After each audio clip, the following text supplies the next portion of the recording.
They're a bunch of criminals. They're a bunch of criminals. They've taken over our government. He who makes the money makes the rules.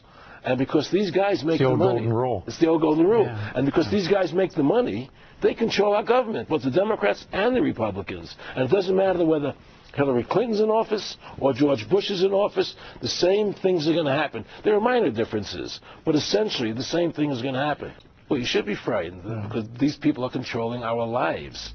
You know, we're no longer in charge of our own lives. Everything we do today is done by... It's like believing in a sense that America from the beginning was supposed to be a democracy. You keep hearing... It's a republic. Of course it's a republic. Sure. It's a constitutional republic. Absolutely. Right? And if you ask 100 people on the street, what form of government is America supposed to be? We have a democracy. 98% will tell you it's a democracy. It's not. And they don't get this.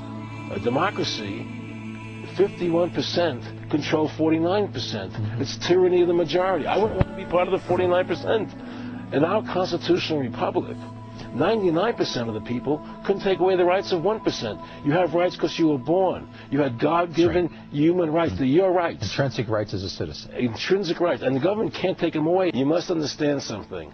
We did not go to Iraq to bring freedom to Iraq. We're in Iraq, and we keep talking about promoting democracy. What we're promoting is a one-world government, a new world order.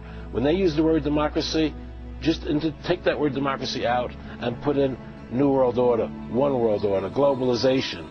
Put in any of those words in place of democracy. That's what it's about. But what does they use democracy as a spin word because you think we are a democracy and democracy equates to freedom.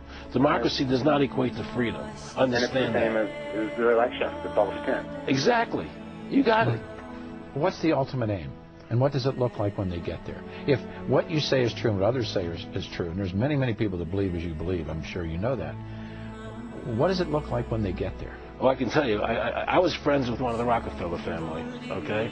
And they were very much behind the Federal Reserve System, the banking, the Council on Foreign Relations, and we were very good friends. And he told me that what they really want to do is have a one-world government without borders.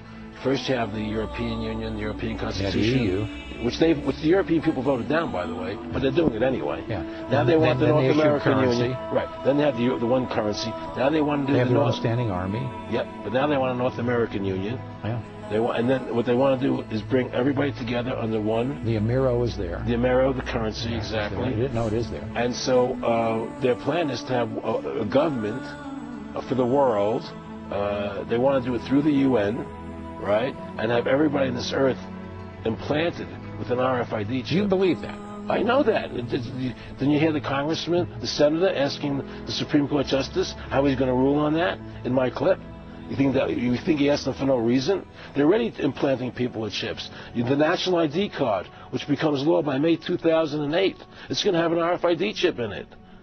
Okay, everything is done in stages. After the RFID chip goes in the card and in your passport, it's going to go into your body. That's what they're going to try and do. There's no question about it. And they're not going to do it through law. They're going to do it because you won't be able to live without it. All your money is going to be in that chip. I think Waco is my tipping point. When I saw what happened to Waco, I said, I'm going full-fledged. This is disgusting. They killed all those people for no reason. There was no need for those people to die and to be killed in that fight and burned to death. That was the most disgusting event. The war in Iraq, a disgusting event. When I heard Rumsfeld talking about shock and awe, oh, let's everybody go home, watch on television shock and awe, as if it was a 4th of July fireworks. There are people under that concrete being killed and maimed, children and women and men dying for no reason. For no reason.